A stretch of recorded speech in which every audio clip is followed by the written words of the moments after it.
Hello মিষ্টি বন্ধুগণ, good morning. সৌভাত জয় গুরু, জয় শ্রীকৃষ্ণ, রাধা রাধা। চলো আজকে আমি বানাচ্ছি ধাবা স্টাইলে ঘুগনি।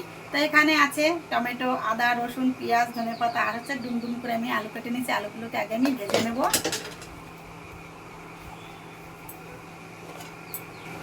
ফোড়ন দেবো যে জিরে, তেজপাতা, শুকনো লঙ্কা আর হচ্ছে গোটা গরম মশলা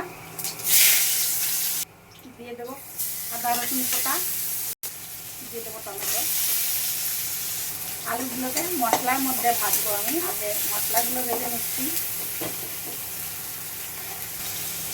সব গুঁড়ি মশলা, তবে আমি কিন্তু মশলার পরিমাণ অনেক কম দিচ্ছি, কারণ তেল মশলা আমার কম খাওয়া মানে বারণ আছে, তাই কম কম মশলা দিচ্ছি। দেবো একটু চিনি, দেবো কিছুটা চিকেন মশলা। এবার দিয়ে দেবো গুঁড়ো গুঁড়ো করা আলু, দিয়ে দেবো সিদ্ধ করা মটর, দিয়ে দেবো জল, সঙ্গে থাকবে এরকম ফুলকা ফুলকা। তো দেখো আমার কিন্তু হয়ে গেছে। ধনে পাতা দিয়ে নামিয়ে দেবো। ধনে পাতা দিয়ে দিলাম। তো আমার কিন্তু হয়ে গেছে।